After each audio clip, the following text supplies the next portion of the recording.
Assalamualaikum warahmatullahi wabarakatuh.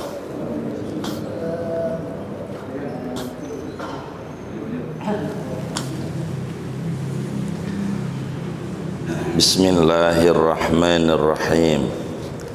Alhamdulillahi rabbil alamin. Wassalatu wassalamu ala sayyidina Muhammadin wa ala alihi wa sahbihi ajma'in. Amma ba'du, faqad qala al-imamul muallifu rahimahullahu ta'ala wa nafa'ana bihi wa bi barakati ulumih wa ghafara lahu wa li masyayikhihi wa li masyayikhina amin. Wa ba'du ay akhruju ba'dal basmalati wal hamdalati was salati was salami ilal gharadil maqsudi, yakni keluar aku sesudah membaca bismillah, alhamdulillah, salawat dan salam kepada tujuan yang dimaksud. Au ifham ma aqulu ba'da dzalika, atau pahamilah olehmu akan apa yang aku akan katakan sesudah yang demikian itu. Fahadhihi ayil mustahdaratu fid dhihni masailu mukhtasaratun min ba'di kutubil imami hujjatil Islam. Maka adapun ini, yakni yang hadir pada hati, yaitu beberapa masalah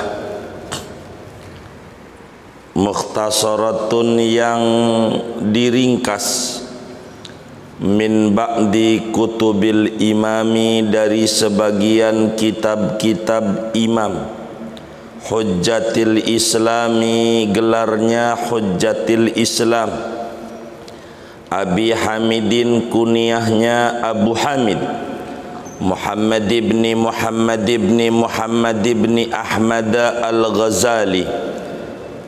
Nama aslinya Muhammad bin Muhammad bin Muhammad bin Ahmad al-Ghazali, bitakhfifiz zai, dengan dibaca tidak ditasdid zainya, Ghazali, wa tasdidiha, dan mentasdid zai, Ghazali. Fal ula nisbatun ila Ghazalah, maka adapun yang pertama, yakni tanpa tasdid, yaitu penisbatan kepada kampung Ghazalah. Qaryatun min Quratus bil Ajam, satu kampung daripada kampung Tus di Ajam, non Arab. Wasani nisbatun ila abihi, adapun yang kedua, yakni dengan tasdid zai, nisbatun, yaitu penisbatan, ila abihi, kepada ayahandanya Imam Ghazali. Lianna abahu kana yaghzilus sufah, karena bahwa ayahnya Imam Ghazali, yaitu ada oleh ayahnya Imam Ghazali dulunya, yaitu menenun akan wol, bulu kambing, wa yabi'uhu, dan menjual oleh ayahnya akan wol yang ditenun itu, fi qaryatin, pada satu kampung, min Quratus, daripada kampung-kampung distrik Tus, au ila Ghazalata binti Ka'bil Akhbar, atau penisbatan kepada Ghazalah, putrinya Ka'bul Akhbar. Kama afadahu Atiyatu wal Bujairimiyu, sebagaimana menerangkan akan bitakhfifiz zai wa tasdidiha, oleh Imam Atiyah dan Imam Bujairimi. Ghaliban pada umumnya, ay fil ghalibi, yakni mengutip dari kitab Imam Ghazali, yakni pada umumnya, ayil kasiri, pada yakni kebanyakannya. Man arafaha, siapa orang yang mengetahui oleh orang akan kitab masail ini, ayil masaila, yakni kitab masail, wa amila biha, dan ia mengamalkan dengan kitab masail, ay bi muqtadaha, yakni dengan kehendaknya kitab masail. Narju minallah, berharap oleh kami dari Allah, an yakuna, yaitu bahwa menjadi, ay syakhsul arifu, yakni orang yang mengetahui, wal amilu, dan orang yang mengamalkan kitab ini, min ahlil ilmi, yaitu dari ahli ilmu, zahiran wa batinan, daripada ahli ilmu dari segi zahir dan ilmu batin. Qala Syekh Muhyiddin Ibnul Arabi, berkata oleh Syekh Muhyiddin Ibnul Arabi, qala zahiriyun li batiniyin, telah berkata oleh ahli zahir kepada ahli batin, kullu haqiqatin la syari'ata laha fahiya atilatun, adapun tiap-tiap hakikat yang tidak ada syariat baginya, maka yaitu hakikat hampa. Li'annaha ariyatun anil furu', karena bahwa hakikat itu yaitu sunyi daripada furu', cabang-cabangnya. Faqala batiniyun li zahiriyin, maka berkata oleh ahli batin kepada ahli zahir, kullu syari'atin la haqiqata laha fahiya batilatun, adapun tiap-tiap syariat yang tidak ada hakikat baginya, maka syariat itu batil. Li'annal haqiqata hiyal aslu, karena bahwa hakikat adalah pokok. Wa alaiha yubna kullu far'in, dan atas hakikat dibangun oleh tiap-tiap cabang. Wa qala zahiriyun, dan berkata oleh ahli zahir, ana raditu bi maqamil awami, adapun aku yaitu ridho oleh aku dengan makom orang awam. Wa huwa qauluhu ta'ala, yaitu firman Allah Ta'ala, in tajtanibu kaba'ira ma tunhauna an nukaffir ankum sayyi'atikum wa nudkhilkum mudkhalan karimah. Kalau menjauhi oleh kalian akan dosa-dosa besar sesuatu yang dilarang kalian daripadanya, nukaffir ankum, niscaya menghapuskan oleh kami, Allah maksudnya, ankum daripada kalian, sayyiatikum akan kesalahan-kesalahan kalian, wa nudkhilkum mudkhalan karima, dan memasukkan oleh kami akan kalian mudkhalan karima, pada tempat masuk yang mulia. Faqala batiniyun, maka berkata oleh ahli batin, ijtanibil kabairal jaliyata, apakah kamu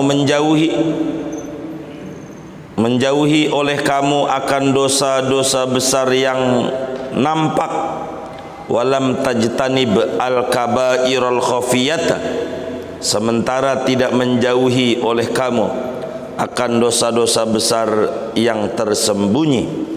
Wahiyal kibru, yaitu sombong, wal ujubu ujub, wariya'u riya', wa ma asbaha dzalik, dan sesuatu yang menyerupai akan yang demikian itu. Wabillahi at-taufiqu, ay wa bisababi i'anatihi, dan dengan Allah, yakni dengan sebab pertolongan Allah, at-taufiqu, yaitu taufiq, ay fi'lul khairat, yakni mengerjakan segala yang baik-baik, wa tarkul muharramat, dan meninggalkan segala yang diharamkan. Summa syara'a wallahu a'lam bissawab.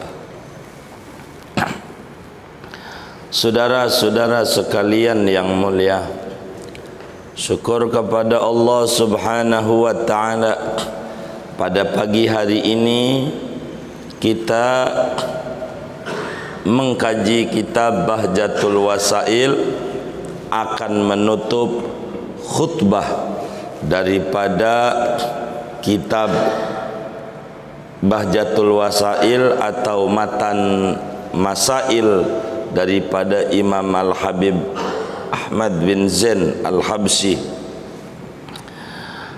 Wa ba'du, kalimat wa ba'du namanya disebut faslul khitab.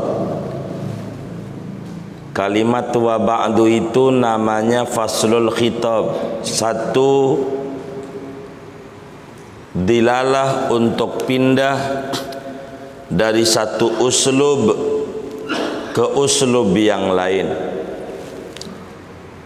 Banyak ulama berkata, siapa yang pertama kali membaca wa ba'du atau amma ba'du, ada yang bilang adalah Nabi Dawud alaihi salam, manusia pertama yang membaca amma ba'du atau wa ba'du.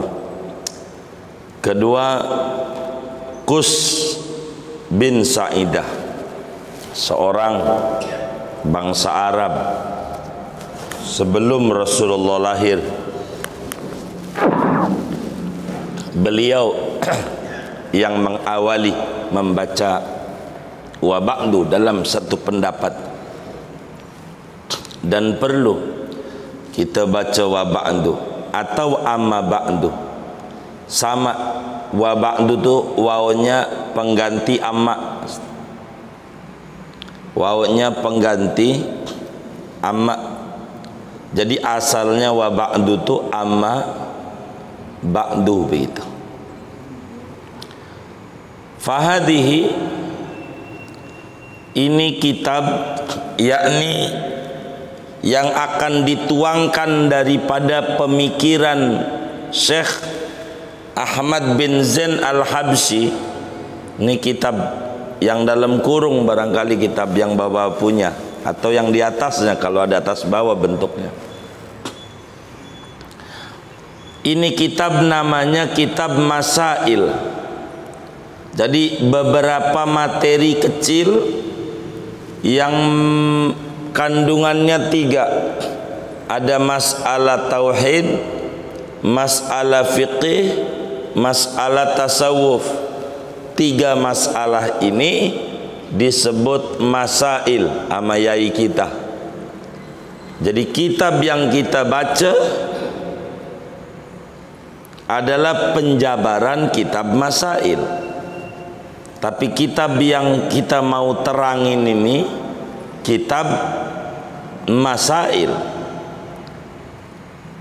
Masalah-masalah mukhtasaratun yang ringkas, dapat merangkum, meresume dari sebagian kitab-kitab yang dikarang oleh Imam Ghazali. Imam Ghazali itu, saudara, lahir di Ghazala, maka disebut Ghazali. Satu kampung di daerah Tus di Naisabur. Orang sono nyebut sekarang Naisabur. Jadi sekarang nih masuknya Iran.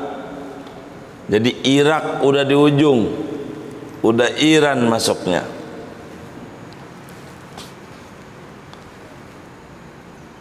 Ada Iran, tadinya si Irak tadinya, tapi masuk sekarangnya kampung Imam Ghazali itu adanya di Iran. sama aja kayak petukangan tuh. Ada kiai namanya Kiai Tabrani gitu, mainnya sepeda aja, jazab, baca Quran mulu, wali. Adanya di Kreo, dicari-cari di Kreo di mana, enggak ketemu. Adanya di petukangan. Sekarang masuknya petukangan, padahal dulunya Kreo. Kan ada tuh yang dekat Jalan Sulaiman tuh. Siapa? Malim Tabrani ya? Hah? Iya. Wali gede di Kreo. Di situ dicari Kiai Tabrani di Kreo, diubek-ubek sekreo kagak ketemu. Adanya di petukangan. Emang dulunya mau Kreo dulunya begitu. Jadi Imam Ghazali ini lahir di Ghazalah pada tahun 450 Hijriah. Beliau wafat tahun 505 Hijriah. 505 dikurangi 450 berapa ya? 55. Itulah umur Imam Ghazali, umur yang barakah. Beliau lahir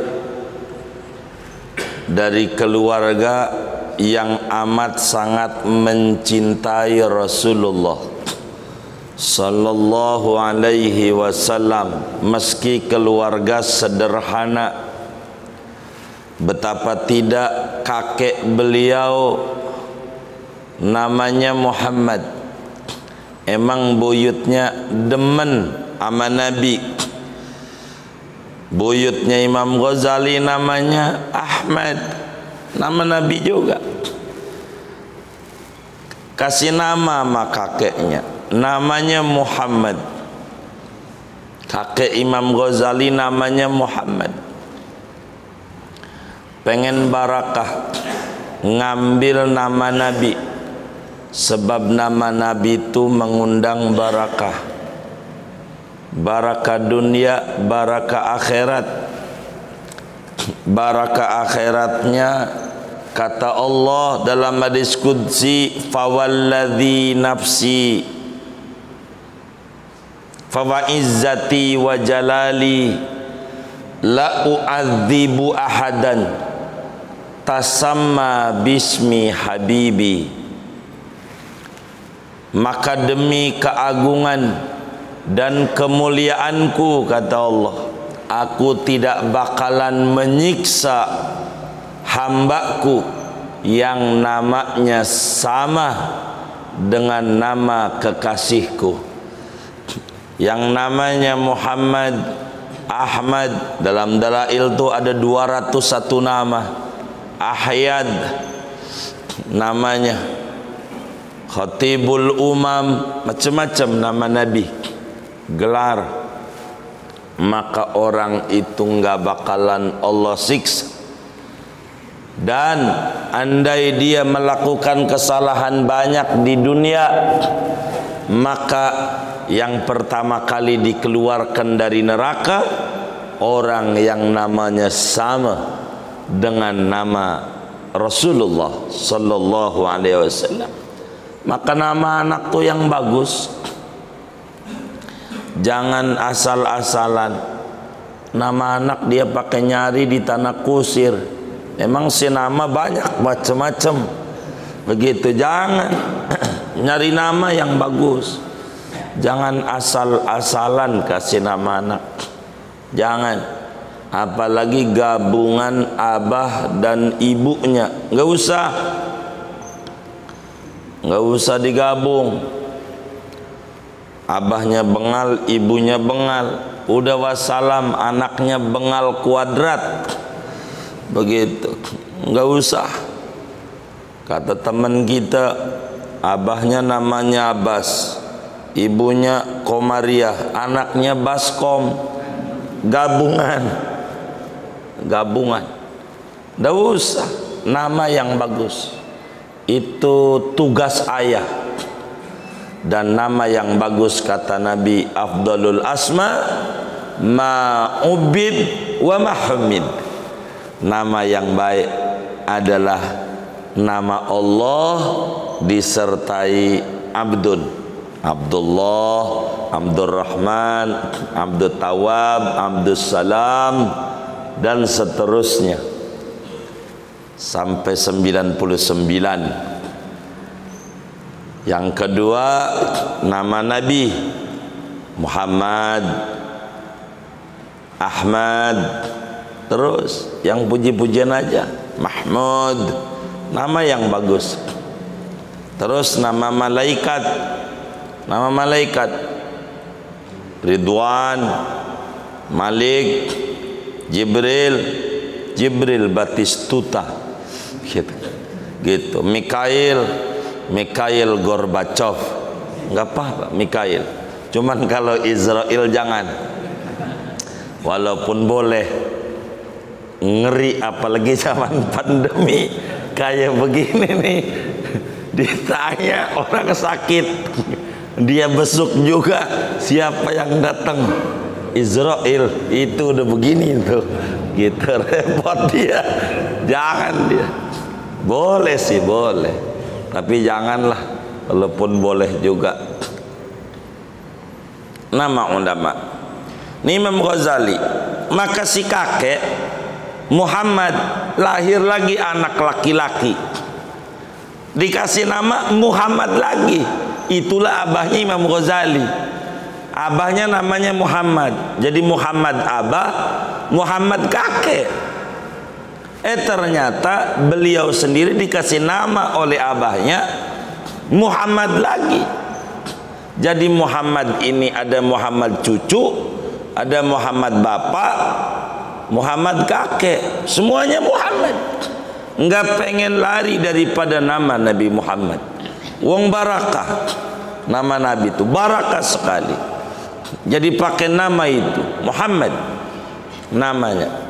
Kalau kata kita kurang keren, ya Allah, tidak ada nama yang paling keren nama hamba kecuali Muhammad.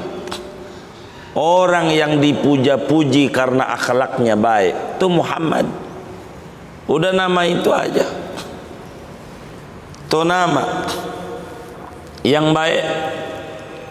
Nah, Imam Ghazali ini ada dua penisbatan. Saudara boleh membaca Ghazali, saudara boleh baca Ghazali. Tapi sebagian ulama belakangan ini kurang suka kalau menyebut Imam Ghazali dengan double Z, dengan ditasdid Ghazali, kurang mau. Alasan mereka tidak ditemukan bahwa abahnya Imam Ghazali kerjaannya tukang tailor, tukang nenun, begitu. Tapi demikian Syekhnya jelaskan, boleh tasdid, boleh tidak tasdid. Kalau di tasdid Ghazali itu nisbat kepada kerjaan abahnya. Abahnya Imam Ghazali itu tukang jahit. Tukang jahit. Ya kalau di kreo konveksi. Begitu. Tukang jahit. Jahit keliling zaman dulu, masih pakai sepeda. Bikin celana pangsi keliling, muter. Begitu jahit begitu. Abahnya orang sederhana tapi mahabbah kepada ulama. Abah Imam Ghazali demen banget sama kiai. Itu bapaknya Imam Ghazali. Jadi mahabbah ini manfaat sekali, saudara. Mau kenal ke mau kagak teh sama kiai mau demen aja, manfaat. Sebab abahnya Imam Ghazali ini demen banget sama kiai. Jadi kalau keliling-keliling, namanya konveksi keliling itu, kan ketemu banyak kampung dia. Keliling-keliling, ketemu banyak daerah, di mana ada masjid, ada pengajian, dia datang, mampir begitu. Dan selalu dia berbagi sama kiai. Ketemu tuh, kalau lagi nggak ada hasil apanya nih, hasil jahitnya nggak dapat, keliling-keliling nggak dapat, dia duitnya dikit, dia beli permen. Yang penting mengasih aja, begitu. Nggak ada dia yang dikasih permen dah, halawah dia ngasih. Itu abahnya Imam Ghazali. Duduk nih, ada kiai ngajar tafsir. Imam Ghazali abahnya bilang, ya Allah, saya pengen punya anak laki-laki yang ahli tafsir Quran kayak kiai itu. Begitu. Di mana tempat? Entar lagi ada kiai hadis. Saya pengen ya Allah anak saya menjadi kiai ahli hadis kayak kiai itu. Ketemu lagi kiai fikih. Ya Allah, saya pengen anak saya jadi kiai ahli fikih kayak kiai itu. Ketemu lagi kiai usul fikih. Saya pengen anak saya menjadi orang yang alim usul fikih kayak kiai itu. Terus semua ilmu apa aja, pokoknya asal ketemu kiai, kiai ahli mantek, ilmu logika, saya pengen kayak begitu. Di mana tempat doanya begitu. Ternyata doa orang tua itu manjur buat anak. Maka Imam Ghazali dapat gelar tuh Hujjatil Islam, Imam Hujjatil Islam. Apa yang menguasai 90% lebih ilmu-ilmu keislaman. Ilmu apa aja Imam Ghazali jago. Mantek apalagi. Bahkan Imam Ghazali mewajibkan muslim wajib belajar ilmu mantek, ilmu filsafat.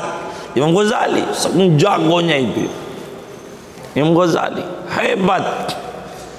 Hebat Imam Ghazali. Berkat apa? Berkat abah yang orang biasa, bukanlah orang kaya, bukan orang alim gede-gede banget, tapi mahabbah kepada ulama. Abahnya tuh demen. Enggak kayak kita orang sama ulama itu udah pengennya gedek banget. Begitu, ini dikit-dikit dilaporin, dikit-dikit laporin sama ulama. Aduh, kerjaan aja. Ini kita, bagaimana mungkin anaknya menjadi ulama? Susah. Man adali waliyan faqad adzantuhu bil harbi. Siapa orang yang memusuhi, membenci, gedek ama ulama, maka kuizinkan dia untuk diperangi. Apa itu maknanya? Allah tidak bakal jadikan anak keturunannya menjadi ulama. Wong dia benci kok sama ulama. Kita benci sama kiai, gua gedek banget nih sama kiai. Kan berarti sama dengan gua kagak pengen anaknya jadi kiai. Kan begitu. Jangan kita sama ada kita udah ngaji sama kiai itu ataukah kita belum ngaji sama kiai itu, yang namanya kiai hormat saja. Jangan sama kiai, jangan nggak hormat, bahaya sama kita. Masalahnya kelakuannya kita tutup mata. Kalau ngomong kekurangan mah kita lebih banyak. Wong kita awam, bodoh, yang nggak tahu dari agama banyak. Tapi kiai itu salah. Iya, kesalahan kita lebih banyak. Kalau mau diadu-adu, dia taubat, kita taubat. Yang diterima dia, karena dia kan punya ilmu taubat. Kita nggak punya. Jadi kesempatan diterimanya banyakan dia dibanding kita. Begitu. Apalagi yang kita tuduh salah ternyata nggak salah. Lebih parah lagi, namanya menfitnah. Maka abahnya Imam Ghazali mahabbatul ulama, sangat cinta kepada ulama. Anaknya Allah takdirkan menjadi ulama, dan paling hebatnya ulama, ulama yang luar biasa. Itulah tarekat Ghazaliyah. Imam Ghazali, Imam Ghazali abahnya begitu. Jadi kalau Ghazali maknanya anak tukang konveksi. Begitu bahasa kita orang, Ghazali. Kalau Ghazali orang dari kampung Gazalah. Begitu kelahirannya. Itu begitu. Imam Ghazali alim kabir. Kalau di Indonesia, Imam Ghazali ini terkenal dengan tokoh sufi. Jadi karena yang lebih dulu kitab Imam Ghazali masuk ke daerah kita, ke negeri kita, adalah kitab-kitab tasawufnya. Padahal Imam Ghazali ini lang-lang buana berbagai ilmu. Jago fikih, ahli fikih madhab syafi'i, fikih. Tapi di kita lebih menonjol sufinya dibanding fakihnya. Padahal kitab fikihnya Imam Ghazali hebat. Betapa tidak Imam Ghazali ini dari Tus airnya pergi ke Baghdad, pusat kota. Kuliah dah di Universitas An-Nizamiyah. Rektornya kala itu kiai gedenya, namanya Imamul Haramain Abdul Malik Al-Juwaini. Gurunya Imam Ghazali. Lihat alimnya kayak apa Imam Ghazali sampai menjadi rektor ngajar di An-Nizam, satu universitas besar di Baghdad. Dinasti ini Abbasiyah ya. Itu luar biasa. Imam Ghazali alim, kitabnya namanya Al-Basit. Al-Basit, kitab fikih. Hampir 15 jilid segede Al-Quran. Fikih. Ribet kalau kita kaji. Ribetnya enggak tahu kapan tamatnya itu. Kitab yang kecil aja Bahjatul Wasail wallahu a'lam. Bisa kita dulu khatam, kita belum khatam. Bisa kitab dulu khatam, kita belum khatam. Kan bisa dua ya. Kitab ini aja yang kecil, yang kagak jilid-jilidan, cuman segini doang. Ini nggak tahu ini kapan tamatnya, apalagi 15 jilid. Gede-gede kayak begitu. Fikih itu matan, bukan syarah, matan. Teks. Kalau kita mau pinggirnya ini, kitab ini matan. Ghazali, beliau singkat lagi kegedean katanya. Al-Basit menjadi Al-Wasit. Al-Wasit dirangkum, diperes menjadi 5 jilid. Dari 15 diperes jadi 5 jilid. Dalam fikih-fikih Syafi'i banyak itu 5 jilid.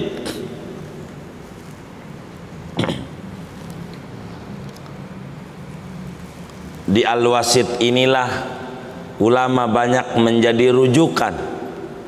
kitab-kitab Imam Ghazali udah ngecil 5 jilid doang. Tafsir Ibnu Katsir 4, ini 5 lebih 1, 5 jilid. Baru ulama banyak ngambil dari Al-Wasit, kan rada murah 5 jilid mah. Kalau ditemukan di dalam kitab Fathul Mu'in, qala fil matlab, matlab berkata titik-titik dalam kitab matlab.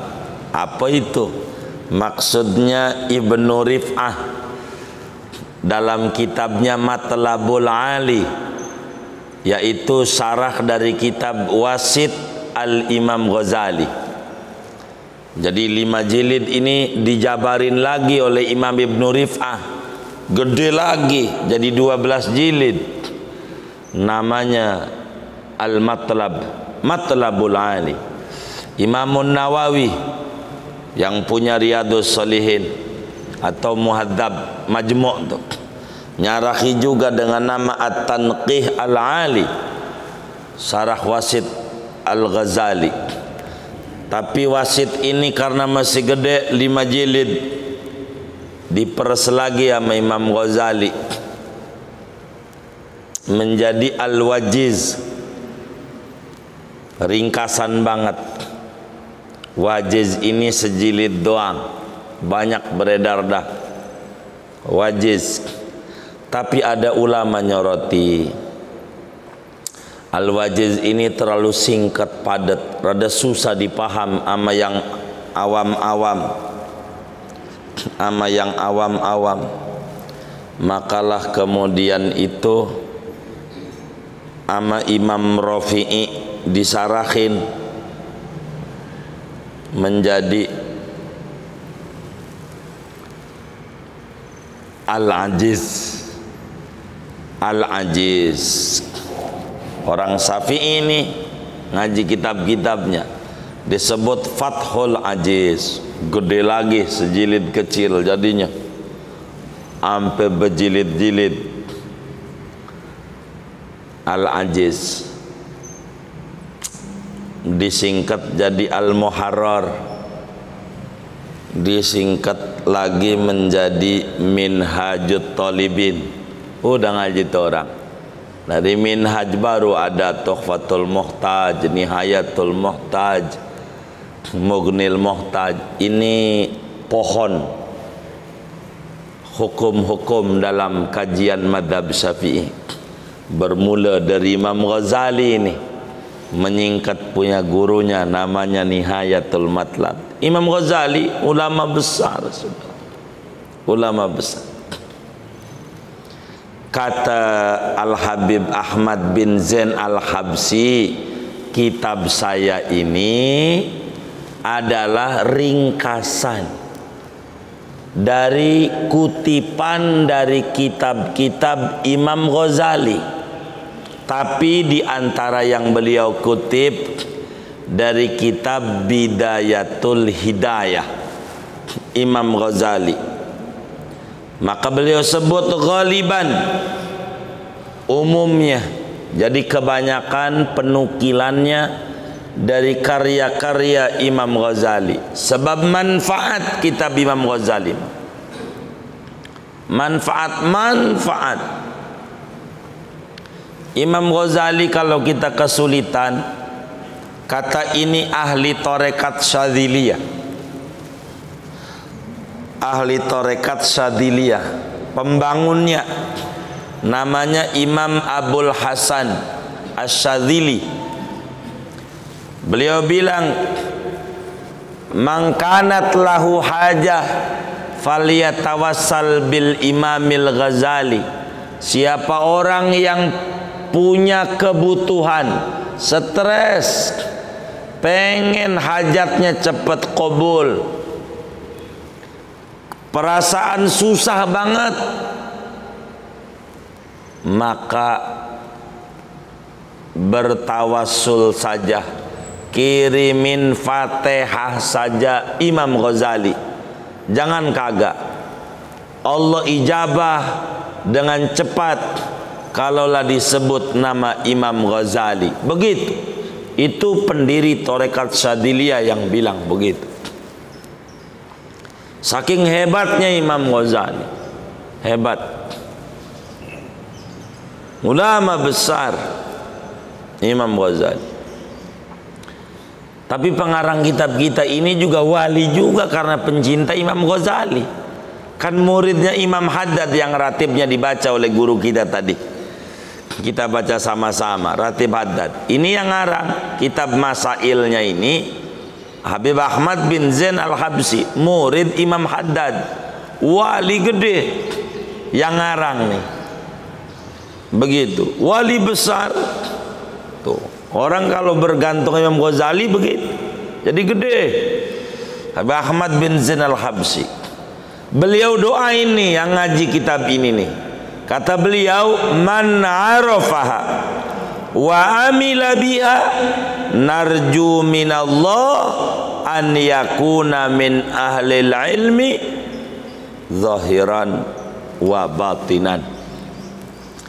Kata yai kita nih, doain kita siapa saja orangnya, siapa saja orangnya yang ngaji kitab saya, disebut risalah jamiah. Kalau habaib kita itu nyebutnya ngaji apa? Risalah jamiah. Dia ini dia risalah jamiah itu. Kalau di Hadramaut, di Yaman, kalau baru ngaji ini dulu kitab risalah jamiah dulu atau masail menyebut. Jadi risalah tapi lengkap. Fikih, tauhid, fikih, tasawuf, begitu risalah jamiah. Jadi siapa orang yang ngaji kitab risalah jamiah ini, masail nih, ngaji lalu sesudah ngaji dia amalin ilmu-ilmu yang ada di dalam risalah jamiah ini. Siapa saja dia ngaji kitab ini lalu diamalin ini kitab, kata beliau wali kutub Habib Ahmad bin Zain Al-Habsyi, saya doain menjadi kiai, bukan sembarang kiai, kiai zahir, kiai batin. Luarnya mantap, batinnya, kolbunya mantap. Kiai syariat, kiai hakikat juga. Begitu doa beliau. Maka doa beliau ini Allah ijabah. Tidak ada orang yang belajar kitab risalah jamiah lalu dia amalin, melainkan Allah berikan dia nur dalam kolbunya, cahaya yang membuat dia mengerti tentang siapa dirinya sebagai hamba ahli hakikat di samping ahli syariat. Ini doa buat kita yang ngaji. Kita didoain oleh Habib Ahmad bin Zain Al-Habsyi, wali kutub. Kata beliau, yang ngaji lalu diamalin, saya doain menjadi ahli ilmu lahir batin. Amin ya rabbal alamin.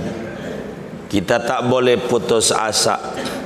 Kalau kita minta sama Allah menjadi ahli ilmu, kita enggak jadi anak kita, anak kita enggak jadi cucu kita. Tapi kalau kata kita, ya orang kaya gua mana bisa alim, udah susah, enggak bakal dikeluarin dari Allah, dari sulbi kita orang alim. Jangan begitu. Kita minta aja jadi orang alim, enggak kitanya cucu kita. Lihat orang-orang tua kita enggak putus asa. Ya Allah, mudahin saya ke Ka'bah ampe mati, enggak kaya, Tapi pas anaknya kaya, anaknya ke Ka'bah, doa emaknya, doa abahnya, akhirnya abahnya udah meninggal, dibadalin, kan haji juga. Itu namanya hati tuh pengen deket sama Allah mah, Allah kasih. Jangan kita berkata orang kaya gua udah susah dah, emang otaknya bebel. Jangan. Kok menganggap Allah kagak kuasa? Kan Allah kuasa. Begitu. Maka kita yang mantap saja. Ini doa daripada Habib Ahmad bin Zain Al-Habsyi yang ngaji kitab ini, didoain oleh beliau supaya Allah Subhanahu wa ta'ala yang maha kudrat iradat menjadikannya ahli ilmu lahirnya maupun batinnya. Lahir tuh ahli syariat, batin tuh ahli hakikat. Dan orang kalau ngaji kudu dua, jangan syariat doang. Kalau ngaji fikih doang, enggak ngaji tasawuf, nanti dia judas, mulutnya sembarangan, main sekata-katanya. Kalau ngaji fikih doang, kagak ngaji tasawuf, bakal sembarangan dalam agamanya. Begitu sebaliknya, ada orang ngaji tasawuf doang, enggak ngaji fikih, sangat berbahaya, penyimpangannya besar. Penyimpangannya besar, bisa keluar dari Islam tanpa dia sadari. Gurunya Imam Syafi'i namanya Imam Malik radhiyallahu ta'ala an, kata Imam Malik, man tafaqqaha wa lam yatasawwaf faqad tafassaqa wa man tasawwafa wa lam yatafaqqah faqad tazandaqa. Kata Imam Malik radhiyallahu ta'ala an, siapa orang yang belajar fikih, ilmu fikih dia belajar, tapi tidak belajar ilmu tasawuf, maka orang itu bakal menjadi muslim yang fasik, yang duraka, judes, sembarangan pola hidupnya. Tapi siapa orang yang mendalami tasawuf, tidak belajar fikih, maka bakal jadi kafir tanpa disadari. Namanya kafir zindik. Dandanannya casingnya muslim, dalamnya kafir. Na'udzubillah min dzalik. Ada orang belajar tasawuf baru juga zikir, ngikut torekat la ilaha illallah, la ilaha illallah, sorban udah 15 meter, ngaji nggak mau, tapi sama orang ngaji nyela aja, gua udah tinggi gitu, udah tinggi, nggak mau ngaji, maunya zikir aja, wirid aja. Ini ribet. Bagaimana mau usul sama Allah karena tidak ada pohonnya, tidak ada syariatnya. Kan bersyariat, Nabi aja bersyariat, ya sholatlah. Itu mampe nggak sholat, gua udah tinggi. Kata dia, aqimis sholata li dzikri, dirikan sholat untuk mengingatku, mengingat Allah. Inna sholata tanha anil fasya wal munkar. Sholat bisa mencegah dari yang keji dan yang mungkar. Kalau saya udah enggak korupsi, enggak nyolong, enggak ini, enggak itu, maka saya mau enggak perlu sholat. Udah tinggi, yang sholat mau masih rendah. Saya kan udah meninggalkan yang keji sama yang mungkar, maka yang sholat mau yang belum, maka saya mau jadi udah nggak perlu sholat. Ini namanya Islam hakekok, namanya ngaku Islam tapi kagak. Wong Nabi aja yang tinggi makomnya masih apa? Masih sholat sampai kakinya bengkak. Lah kita katanya wali kagak sholat. Wali apaan? Kalau nggak sholat mah wali gadungan, nggak jelas. Kalau nggak sholat nggak bisa, kudu sholat. Kita harus sholat. La tasqutus sholatu an ahadin hatta minal aulia.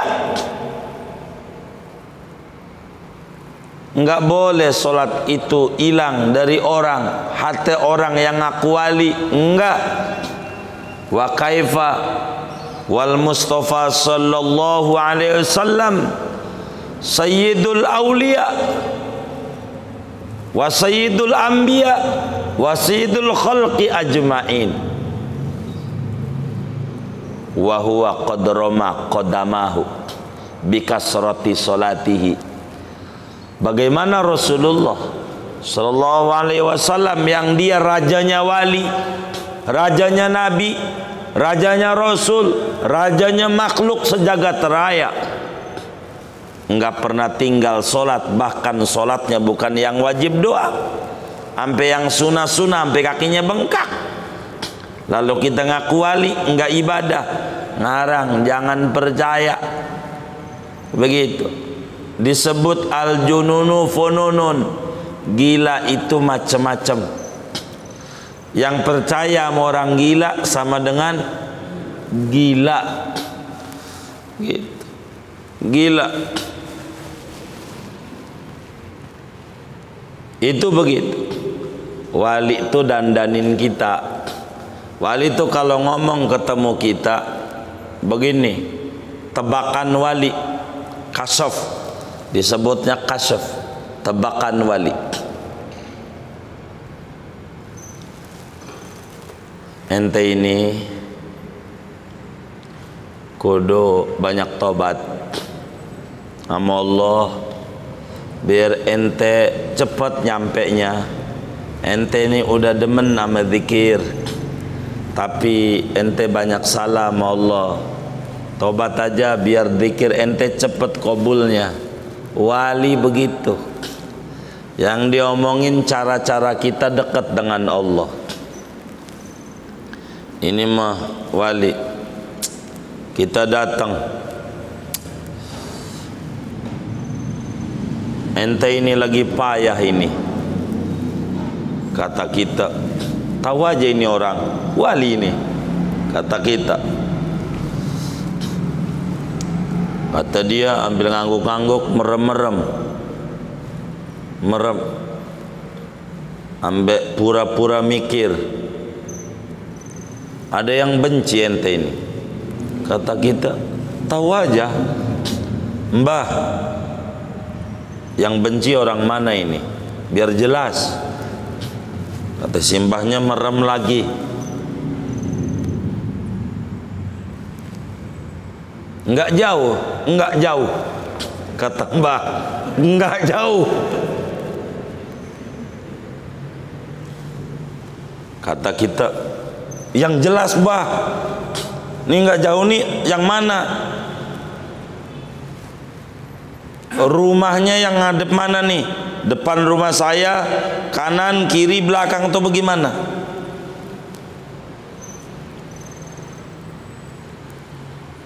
Enggak jauh pokoknya. enggak jauh. Kata Simbah, merem-merem. Namanya siapa, Bah? Biar jelas. Ini usaha saya ini lagi payah ini.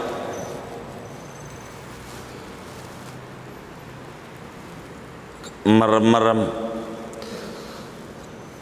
Enggak etis, takut fitnah. Takut fitnah. Oh iya iya. Baik, Bah. Udah. Kasih aja 500.000, sejuta, hebat nih. Juta kasih. Tapi anaknya belajar TPA di Masjid Al-Makmur 3 bulan belum bayaran. Belum bayaran. Kagak inget yang diajarin Quran. Ama timbang begitu doang udah sejuta. Padahal begitu mau nggak usah dia, saya juga bisa begitu, bisa. Ente ini ada yang benci, bisa kita jawab aja. Kalau dia ngomong begitu, emang juga begitu, kek nggak usah mbah, kek. Manusia mau ada yang benci dari dulu. Nggak ada orang demen semua. Nabi Muhammad aja yang akhlaknya baik ada yang benci. Ada nggak yang benci Nabi? Banyak nggak? Banyak, apalagi kita. Nabi aja yang benci, itu mah biasa. Begitu. Yang benci mah biasa. Orang mana, Bah? Orang dekat. Emang juga begitu. Emang orang Papua mau benci kita, kenal juga kagak, tahu kereok juga kagak, jalan pesantren juga kagak tahu, mau benci kita. Orang Papua yang kagak aja, emang juga yang benci yang dekat, yang kenal. Begitu. Mana ada orang jauh benci, kenal juga kagak, tahu juga kagak. Begitu dijawab. Begitu. Kalau timbang begitu kita juga bisa. Gitu, nggak usah.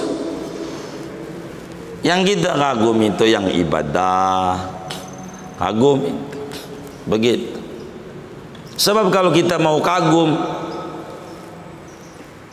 terheran-heran, jujur aja, iblis itu hebat.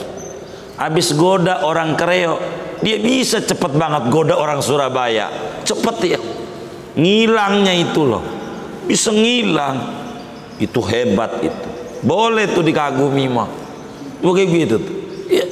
Kata kita Najong, ngagumin iblis sama kayak begitu. Nggak usah kalau nggak ibadah mah begitu.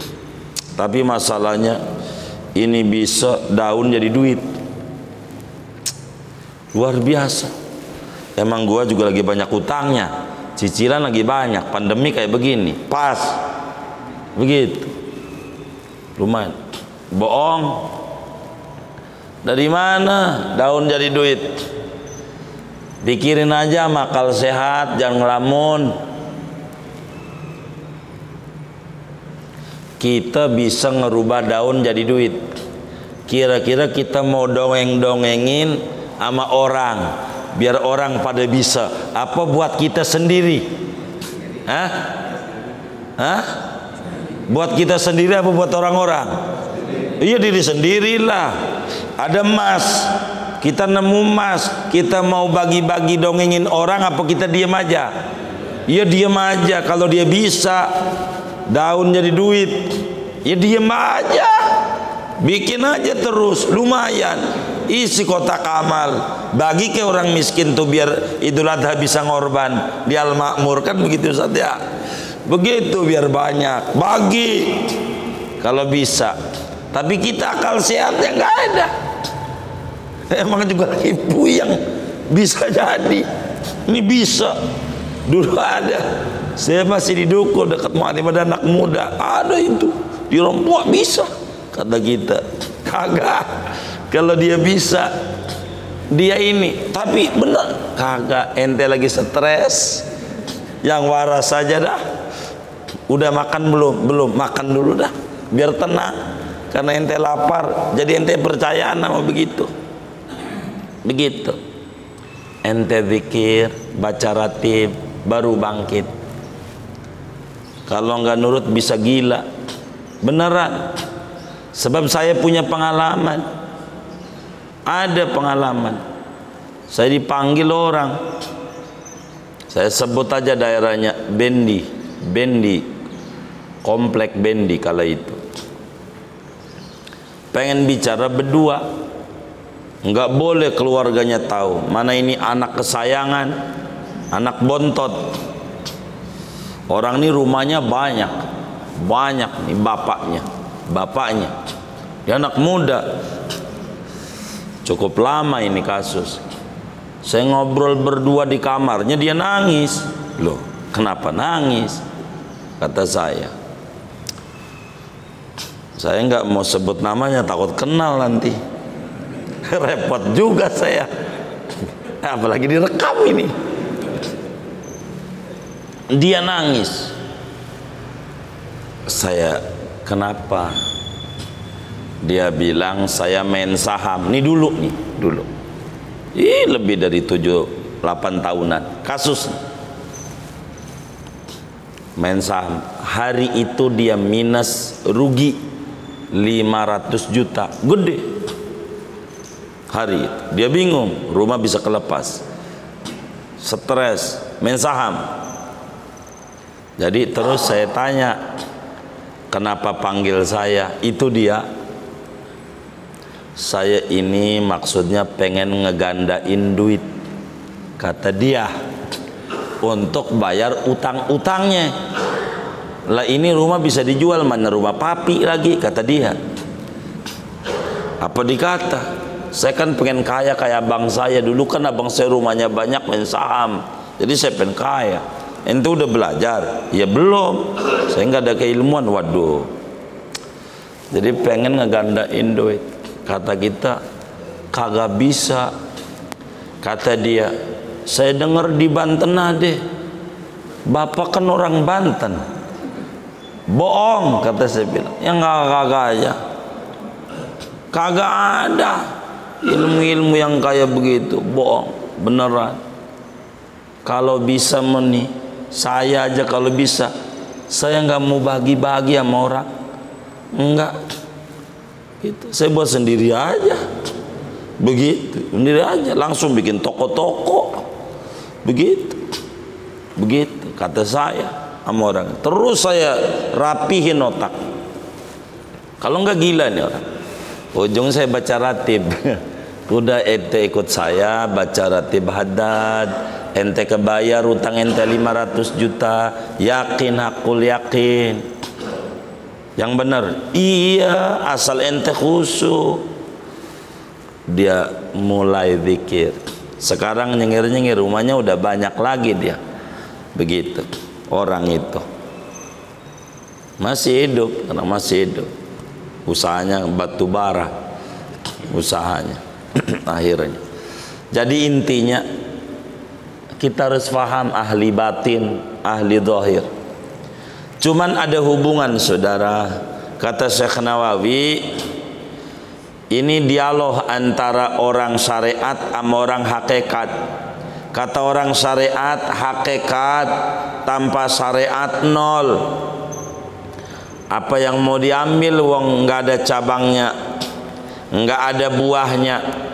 Manfaat apa yang diambil tanpa buah? Nanam pohon tanpa buah. Kata ahli batin sama ahli syariat debatan. Setiap syariat yang nggak ada hakikatnya nol juga.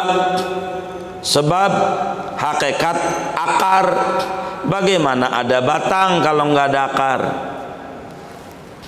Kata ahli zahir, saya redoklah di kelas orang awam. Kata Allah, kalau menjauhi dosa besar, Allah bakal masukin surga. Kata ahli batin, dosa besar ada dua, bukan mabok doang. Ente jangan judes, ente jangan gedek sama orang, ente jangan sombong, ente jangan ujub. Ini juga ngalang-ngalangin ente masuk surga. Enggak bisa. Kan Nabi bilang, la yadkhulul jannata man kana fi qalbihi misqalu dzarratin min kibrin. Kagak bakalan masuk surga orang yang di hatinya ada secuil kesombongan, secuil doang. Kita nggak usah sombong, nggak usah, sama aja. Kita nggak tahu apa kita apa dia yang masuk surga. Jangan-jangan dia bukan kita, nggak usah sombong. Biasa aja. Itu kadang segrup semasjid, masjidnya sama, grup WA-nya sama, ribut mulu kadang. Ada nggak kayak begitu? Nggak ada, alhamdulillah. Coba itu segrup doang begitu, nggak usah lah kita. Mau ngapa? Udah legaan aja. Gitu, ada posting makanan, ini mengeledek mulu. Gitu, ya bukan ngeledek, mungkin dia bininya nggak masak, makanya dia belanja, datang ke Haji Kokom Cipondo, begitu Ngian. Iya, udah gitu aja dah. Gitu, jadi kita legaan sama orang tuh, jangan suudzon. Dia tintin, mentang-mentang mobil baru, kredit juga, tantin. Bukan mungkin kepencet. Udah begitu aja. Jadi kita ini enggak buruk sangka. Enak di hati. Jangan dibikin enggak enak. Pegel kalau enggak enak. Capek kita mikirin orang. Ada depan rumah kita zaman begini konveksinya maju. Gue heran, jangan-jangan main dukun dia. Udah buruk sangka aja. Mungkin dia demen ziarah, mungkin dia demen wirid, mungkin dia demen tahajud. Begitu. Oh, kita enggak. Kenapa kita enggak nyontoh dia? Biar tahajud juga. Apa kek? Biar kita enggak jadi ribut mulu. Tuh mau ribut mulu. Masjidnya sama, kadang kampungnya sama, kadang pongkolnya sama, grup WA sama, ribut. Aduh, kadang susah. Kita enggak usah. Kita harus belajar kitab Risalah Jami'ah, biar kita pelan-pelan Allah benerin. Kita punya hati, pelan-pelan Allah benerin kita punya lahiriah. Biar syariat kita bagus, biar kita batin juga bagus. Sesuai lagu Indonesia Raya, bangunlah jiwanya, bangunlah badannya. Kita menjadi ahli batin, ahli zahir. Orang yang batinnya bagus, lahiriahnya bagus. Mudah-mudahan Allah Subhanahu wa taala ijabah segala doa dan harapan kita. Juga Allah ijabah doa daripada wali-waliullah ini, sehingga kita, keluarga kita, anak keturunan kita menjadi ahli ilmu zahiran wa batinan. Amin ya rabbal alamin. Kayak kita baca ratib, warzuqna kamalal mutaba'ati lahu zahiran wa batinan. Tuh kayak begitu. Segini aja dah ngaji kita pagi ini. Ada yang ditanya mungkin dari materi ini atau sebenarnya, silakan. Baik.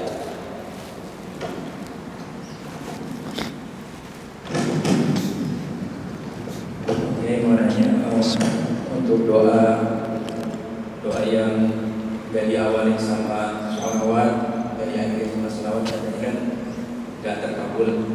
Nah, itu berlaku sama doa-doa yang pendek, gak kayak misalnya doa keluar rumah, doa keluar masuk masjid, apa harus pakai sholawat seperti itu? Betul. Jadi diantaranya adab-adab doa supaya diijabah. Udhuni astajib lakum, berdoalah ku ijabah. Tapi saya udah berdoa, tapi kenapa tidak ada tanda-tanda ijabah? Mungkin karena syarat-syarat dan adab-adab doanya tidak terpenuhi. Jangan salahin Allah. Kata Ibnu Athaillah dalam hikamnya, beliau katakan, la tutalib rabbak bita'akhuri matlabik walakin talib nafsak bita'akhuri adabik. Jangan Anda tuntut Tuhan ketika dia telat memberi, tapi tuntutlah diri Anda yang banyak kurang adabnya kepada dia. Artinya bila ada doa nampak tidak berwujud, tidak terwujud, itu berarti ada syarat dan adab doa yang belum dipenuhi. Syarat yang terbesar, syaratnya banyak tapi kita tidak bedah. Yang terbesar adalah aklul halal, makan yang halal. Karena makan yang haram membuat doa terhijab. Kata Nabi dalam hadis yang sahih, summa dzakara ar-rajula yutilus safar as'asa aghbara yamuddu yadaihi ila sama fayaqulu ya rabbi kidza ya rabbi kidza kidza kidza wa mat'amuhu haram wa malbasuhu haram wa ghudhiya bil haram fa anna yustajabulah. Ada orang pergi jauh, makam wali di pojok dia datang, di ujung gunung dia sampai, tengah laut dia nyampe, mukanya dekil, baju kumel, kotor, saking jauhnya. Dia tangan diangkat, bukan begini, sampai begini, nangis, ya Allah kasih saya anu, ya Allah lindungi saya dari anu. Tapi makanannya haram, minumannya haram, pakaiannya dari yang haram, gizi yang masuk dari haram. Mana mungkin Allah ijabah? Di antara syarat mustajab doa, makanannya jangan yang haram. Adab doa, agar supaya kita doa itu bagus, makalah kemudian itu diawali dengan solawat, diakhiri solawat. Apakah dalam semua doa secara adab ya, tapi tanpa solawat enggak apa-apa juga. Begitu. Kenapa? Sebab apalagi nanti saya ajarin, iya salawat dulu, Allahumma sholli ala Muhammad wa ala Muhammad, Allahumma barik lana fima razaqtana wa qina adzabannar, Allahumma sholli ala Muhammad. Baru ditambahin solawat, kagak ditambahin aja ora baca. Begitu. Ora ditambahin aja ora baca. Doanya aja, kencing aja. Begitu masuk masjid masuk aja nggak doa, makan gares saja kagak doa. Apalagi ditambah ya tambah panjang, tambah ora baca, tambah ora baca. Udah baca itu aja, nggak usah. Tapi apakah tidak min husnil adab? Kalau ditanya begitu, ya min husnil adab. Baca begitu bagus, itu bagus. Begitu dilihat sikon saja bagus, tapi masuk dunia torekat, tidak masuk pada dunia syariat. Udah dunia syariat mau langsung aja, Allah membarik lana fima rozaqtana wa qina adzabannar. Itu dunia syariat. Kalau torekat emang begitu, baca solawat dulu, baca solawat begitu sebagai makasih sama Nabi. Makanya orang kalau pengen rezekinya banyak habis sholat tuh baca sallallahu Muhammad. Biar apa? Biar duitnya banyak. Kenapa emang? Itu orang torekat. Biar terima kasih yang ngajarin sholat ini Rasulullah. Begitu. Yang ngajarin ini sholat Rasulullah. Jadi kita bisa syukur sama Allah dengan sholat gara-gara Rasulullah. Dengan begitu nama kekasihnya disebut-sebut. Asyhadu alla ilaha illallah, implementasinya ini sholat.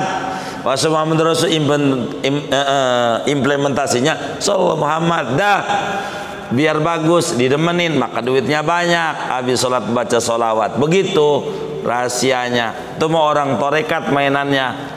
Udah kita mau orang syariat langsung aja begitu, baca bismillah juga ora, langsung main aja tuh nasi uduk begitu. Apalagi dengan doa-doa yang lama, kelamaan. Orang tahlilan aja lebih dari 33 la ilaha illallah udah batuk. Lebih dari 33 udah batuk. Apalagi dibacain begitu tambah panjang. Tapi dalam dunia tarekat bagus. Kurang lebih demikian. Wallahu alam. Mas, patokannya di dunia ini kan 4 mazhab, dan katanya mazhab yang gurunya dan muridnya, guru dan murid. Bolehkah amalan 4 mazhab itu umatnya ini dicampur kayak seperti zikirnya Imam Maliki, Hambali, dan katanya Maliki murid gurunya Imam Syafi'i. Katanya dia mengatakan mazhab tidak boleh dicampur. Yang kedua, masalah sholat tadi. Ada nggak contohnya Rasulullah pernah berjamaah bersama istrinya? Imam Hanafi mengatakan sholat berjamaah di masjid sunnah, tapi ada yang bilang baik. Iya, waktunya sempit, nantinya kalau panjang. Yang penting intinya aja, udah dapat. Begini, yang kedua aja. Yang kedua, apakah ada Nabi berjamaah? Ada. Nabi berjamaah bersama istrinya Siti Maimunah, bisa dilihat di dalam Kutubus Sunan. Bersama Siti Maimunah, bersama ponakannya dan sepupunya Rasulullah, namanya Ibnu Abbas. Dan sampai diatur caranya. Maimunah tak ada anak, adanya ponakan Ibnu Abbas, yang ponakannya sepupunya Nabi Ibnu Abbas, barisnya bareng. Maimunah, Ibnu Abbas yang bocah. Nabi, kata Nabi, salah, ente laki depan, maka kayak segitiga. Saya minta orang 3, saya mau nyontoin biar jelas.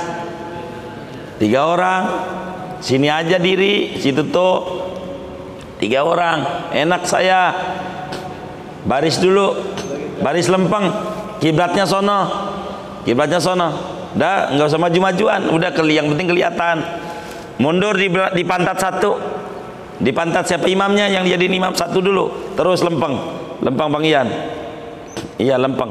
Nah baik, di kanan Bang Iannya, sebelah kanan. Nah ini cewek, ini anak laki, ini imam. Ente gak usah lihat lagi nyontoin orang, ntar ente kan jadi contoh. Jadi ini namanya cara baris, anak laki-laki 1, bini 1. Tuh ampe Nabi ajarin cara baris begitu, itu begitu. Kalau ditanya adakah, ya ada, jawabannya begitu. Udah paham? Ya udah, balik lagi. Itu ada. Lalu kenapa mazhab ini 4? Jadi sebetulnya begini, mazhab itu banyak, hampir 200 mazhab itu, banyak banget. Karena pengikutnya dikit, berkurang 180, berkurang tinggal 11. Ada Al-Auza'i, Sufyan Tsauri, Sufyan bin Uyainah, Abi Saur, Dawud Dohiri. Pokoknya sampailah ini nih, Syafi'i, Maliki, Hanafi, Hambali. Dari ini pengikutnya kurang lagi yang lain, termasuk Lais bin Sa'ad, kuburannya di Mesir. Kami juga bersama teman-teman sebagian udah ziarah nih ke Lais bin Sa'ad, di samping ke Imam Syafi'i. Kata Imam Syafi'i, sayang ini ahli madhab, enggak dibukukan, jadi bukunya kagak ada, muridnya kurang rajin, jadi enggak ada bukunya Lais bin Sa'ad kuburannya. Kalau dari makam Ibnu Hajar Asqalani yang punya Bulughul Maram, yang punya Fathul Bari, kira-kira 300 meter itulah makam Sayyidina Lais bin Sa'ad, imam madhab. Begitu, imam madhab. Daripada makam beliau itu di Mesirnya, di Fustat, kota mati. Itu madhab banyak, 4. Ini yang nggak boleh dicampur tuh dalam satu masalah. Dalam satu masalah kagak boleh dicampur. Begitu. Sebetulnya bukan kayak tadi wiridan ini, enggak begitu. Jadi maksudnya kalau tasawuf mah sama, walaupun Syafi'i, Maliki, Hanafi, Hambali, akidah mah semuanya sunni, ahlu sunnah wal jamaah. Tasawufnya sama, semuanya sama, cuman yang beda fikih, yang beda pada fikih hukum dalam beribadah. Ini ada beberapa yang beda, cuman tinggal 4. Kenapa? Ini mah muridnya banyak, bukunya banyak, jadi sehingga masih awet sampai akhir zaman. Ini mah nih 4. Yang dimaksud enggak boleh dicampur namanya talfiq. Nanti di depan diterangin oleh Syekh. Ayo enggak dibaca kitab kita karena bacanya bahja jadi kecil. Dalam kitab Simarul Yani'ah itu dijelasin yang enggak boleh adalah talfiq. Talfiq itu mencampur aduk dalam satu masalah, enggak boleh. Contoh biar gampang, biar enggak panjang saya neranginnya, adalah makan di warteg. Makan di warteg, makan di warung Padang, makan di warung Padang, tapi harganya pengen sama warteg, itu namanya nyampur aduk. Biar gampang memahami agamanya. Makan di warung Padang, tapi harganya ngotot kayak di warteg, tapi dia pengen bumbunya kental begitu, tapi harganya pengennya kayak warteg. Ini boleh nggak kira-kira? Boleh nggak? Jadi bagaimana caranya? Kudu sepaket. Itulah yang disebut jangan campur aduk. Tapi kita makan di warung Padang, beli telur berebes kan dari warteg Tegal lama berebes kan saudara tetanggaan. Emang Tegal kan berebes ya kan, begitu Tegal begitu. Maka beli telur, dia kagak punya telur berebes, namanya juga dari seberang. Boleh ya boleh, makan di rumah telur dari berebes dari warteg, ya tunjang dari warung Padang, boleh nggak? Boleh, kan beda-beda materinya. Itu begitu. Yang nggak boleh tuh mencampur aduk. Wudu cara Syafi'i gitu tuh. Ini doang Imam Syafi'i mah ngusap sedikit aja. Tapi batal cara Hanafi atau cara Maliki. Nyenggol bini enggak batal, namanya cari yang enak-enaknya. Itu begitu. Orang yang nyari yang enak-enak doang namanya orang enggak bener. Lah bumbu yang kental warteg apa warung Padang? Padang yang enak bumbu kental, datang ke warung Padang. Harga yang paling murah warung Padang sama warteg, murah mana? Dia ngotot harga warteg. Ini namanya nyari yang enaknya doang. Ora boleh. Itu maksudnya begitu. Wallahu a'lam bishawab. Sudah ya. Kasihan yang mau kerja ini udah jam 8. Sayanya gusar. Kasihan. Kita baca Fatihah, duduk di majelis ilmu. Allah Subhanahu wa taala beri kita semuanya keberlimpahan kesehatan. Sehat iman kita, sehat kolbu kita, sehat pikiran kita, sehat badan kita, sehat keluarga kita, sehat anak menantu cucu kita, sehat teman-teman kita, sehat lingkungan kita, sehat usaha kita, sehat keuangan kita. Allah beri kita semuanya dengan duduk di majlis ilmu, barakah dunia, barakah di alam kubur, barakah di akhirat. Amin. Al-Fatihah.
Walhamdulillahi fil barri wat